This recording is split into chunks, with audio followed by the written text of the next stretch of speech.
اور یہ تو اللہ سبحانہ تعالیٰ ہے۔ اللہ سبحانہ تعالیٰ کے دیکھیں کہ ان کی نعمتوں کا احساس یہ کہ اللہ سبحانہ تعالیٰ مجھے تو پتہ ہی نہیں کہ آپ نے میرے پہ کتنی نعمتیں کی ہوئی ہیں۔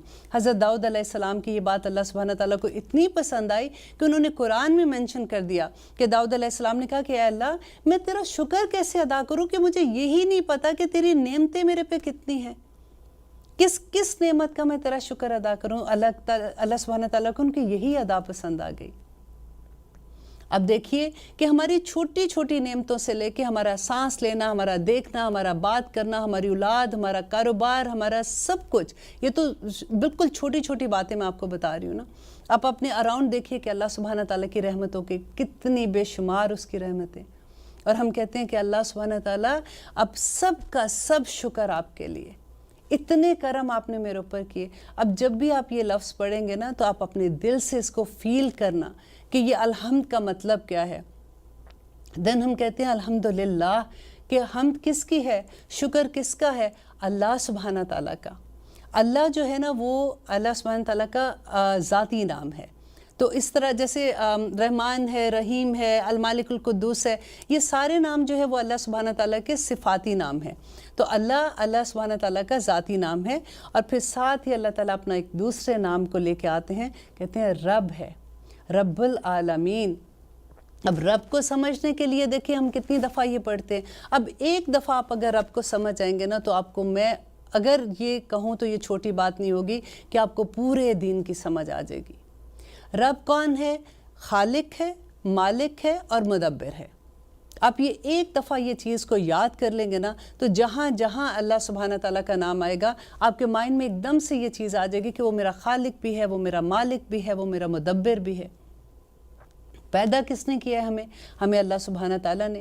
اب میری ماں نے مجھے پیدا کیا ہے تو وہ میری ماں ہی میری مالک ہے نا جیسے، اور جو ہم سب کو پیدا کرنے والا ہے وہ ہمارا مالک ہے، وہ ہمارا خالق ہے۔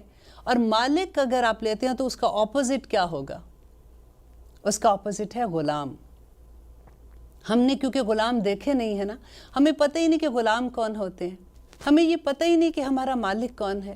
اگر آپ کو دیکھیں مالک کا اپوزٹ کون ہے؟ مالک کا اپوزٹ ہوتا ہے غلام۔ اور غلام کا کیونکہ ہمیں پتہ نہیں ہے نا، ہم نے کبھی غلام دیکھے نہیں ہیں تو ہمیں پتہ ہی نہیں لگتا کہ غلام کی زندگی کیا تھی اپنے مالک کے آگے۔ آپ کو پتہ ہے کہ جو غلام ہوتا ہے نا اس کی پوری زندگی اس کے مالک کے ہاتھ میں ہے، اس کا سونا، اس کا جاگنا، یہاں تک کہ وہ جو اگر کماتا بھی ہے تو وہ اپنے مالک کو لا کے دیتا ہے، اس کی اپنی کوئی سے نہیں ہوتی ہے۔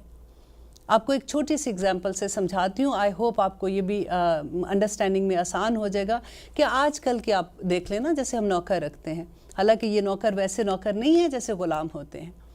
اب آپ نے کام پہ جانا ہے، آپ اپنے نوکر کو کہتے ہیں کہ جی اپنے گھر میں صفائی کر دینا، رات کو میرے مہمانوں نے آنا ہے اور ایک کھانا بنا دینا۔ رات کو جب آپ واپس آتے ہو آپ دیکھتے ہو کہ پورا گھر گندا پڑا ہوا ہے اسی طرح سے، اور کھانا بھی نہیں پکا ہوا، اور آپ اپنے نوکر کو دیکھتے ہو تو وہ تھکا ہوا بیٹھا ہوا ہے، آ کے ابھی بیٹھا ہی ہے لیکن وہ تھکا ہوا ہے۔ آپ ایک دم سے گھبرا کے اس کو کہتے ہو کہ یہ تم نے کیا کیا، میرے مہمان آنے والے ہیں۔ تو وہ کہتے ہیں باجی آج اتنا آپ کا گراج گندا تھا، میں نے سوچا کہ چلیں آپ کا پہلے گراج صاف کر دیتی ہوں پورے کا پورا، یہ کام تو میں بعد میں بھی کر لوں گی۔ آپ کیا کہیں گے؟ اللہ سبحانہ تعالیٰ نے ہمیں اس دنیا میں بھیجا ہے نا تو ہم بھی یہ کرتے ہیں کہ ہم کام تو کر رہے ہیں، سوئے تو نہیں پڑے ہوئے نا، پورا دن دنیا میں کام کرتے ہیں، پورا دن ادھر ادھر بھاگتے پھرتے ہیں، سوئے تو نہیں پڑے، رائٹ؟ لیکن اللہ سبحانہ تعالیٰ ہم سے چاہتے کیا ہیں، ان کا حکم کیا ہے، اس کے بارے میں ہمیں یہ پتہ کیسے چلے گا؟ جب تک ہم قرآن نہیں سمجھیں گے ہم اس بات کو کیسے سمجھ سکتے ہیں؟ اور وہ رب بھی کون ہے؟ جو عالمین کا رب ہے۔ اب دیکھیں میں نے جیسے کہا کہ عالم کی کوئی واحد نہیں ہے، عالم اٹ سیلف ہی جمع ہے، اور اتنے عالمین اس کے بارے میں کہتے ہیں کہ اللہ سبحانہ تعالیٰ نے 10,000 عالم بنائے۔ اب دیکھیں انسانوں کا عالم، جنوں کا عالم، فرشتوں کا عالم، برڈز کا عالم، چونٹیوں کا عالم، یو نیم اٹ، اور اتنے عالم ہیں اس دنیا میں، اور اللہ سبحانہ تعالیٰ ہر ایک کا رب ہے۔ ہم کسی کے بارے میں سنتے ہیں نا کہ وہ اتنے امیر، اتنے اللہ تعالیٰ نے ان پہ رحمتیں کی ہوئی ہیں، اتنا بڑا کاروبار ہے، تو ایک دم سے ہم مرغوب ہو جاتے ہیں، اور اگر ہمیں کہیں سے انویٹیشن آ جائے ایسے لوگوں کا تو اور بھی ذرا ہوتا ہے کہ جی وہ تو اتنے بڑے ملک کے پولیٹیشینز اور یہ وہ ہمیں تو وہاں پہ بلایا. ہم کس طرح سے ہوتا ہے بندہ کس طرح سے سوچتا ہے. لیکن یہاں پہ اللہ سبحانہ تعالیٰ کیا کہہ رہے ہیں کہ میں رب ہوں, عالمین کا رب ہوں. ایک روب آتا ہے نا اندر ہمارے. اور اس کے ساتھ ہی اللہ سبحانہ تعالیٰ اپنی ایک اور صفت بیان کرتے ہیں کہ ڈرو نہیں, میں رب ہوں, میں مالک ہوں, میں عالمین کا بھی مالک ہوں, لیکن میں رحمان بھی ہوں اور میں رحیم بھی ہوں. سبحان اللہ.